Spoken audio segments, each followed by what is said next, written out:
Welcome to the Coach's Corner. Hi, I'm Frank Barbehenn, and I will be your discipleship coach for this week again. We're continuing with the subject of parenting for character and leadership.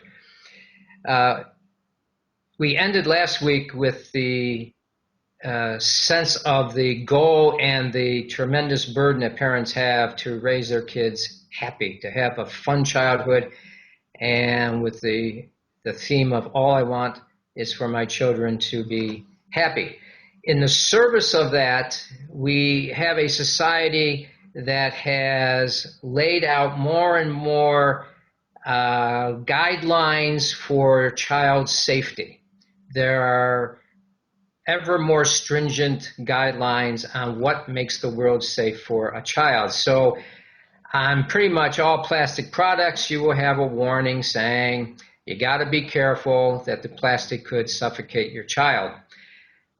We have a number of agencies that try to ensure the safety of our children. So, for example, we have the Consumer Product Safety Commission, and they provide guidelines for toys, sleepwear, for car seats, and many other child products. We have the FAA, which provides guidelines for children's seats in planes. We have the Department of Health and Human Services that provides a variety of child safety guidelines for child care facilities. We have children and youth in our communities that provide guidelines for how we are to raise our children without abusing them. The zone of safety, our perceived zone of safety, has gotten smaller and smaller and smaller. On one hand, it's really wise that we're coming up with ways to protect our children. But one of the implications of this has been that parents are more and more anxious about the safety of their children, and they want to make sure that their children don't get hurt in life. We have it as a major goal. We don't want them to suffer in life. And so what's happened is there's been less and less engagement of reality as a result. So, for example, I now have a grandson who likes to play on our pile of rocks in the back.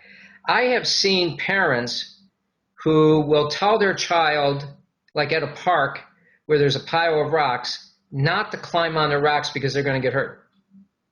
And I've even heard a parent say to their little girl, don't pick up the stone because you're going to drop it on your foot and hurt your foot. I've counseled parents where the husband is in the Boy Scouts and the son has a knife, and the wife is very upset that the son is allowed to have a knife. Now, I grew up in the Boy Scouts, and I had a knife, and I was allowed to play with the knife. I actually never hurt myself with the knife because I knew how to handle the knife.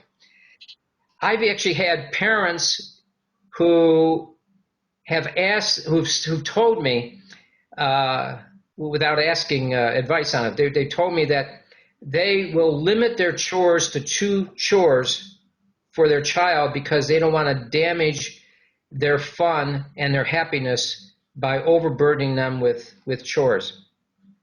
Now, whatever one's personal standards are for safety, the fact is our culture is moving toward protecting and overprotecting our children in a way where we don't encourage them to venture out and take risk. So they're not engaging reality anywhere near as strongly as they could be because the parents feel like it's too much risk. What happens is the children end up being more passive in relationship to reality. They end up being more followers than leaders. They can, believe it or not, they can even get mildly depressed because they're too bored because they're not engaging reality sufficiently. There's actually a loss of meaning for not engaging reality. Parents kind of sense some of this when they encourage their kids to get involved in extracurricular activities.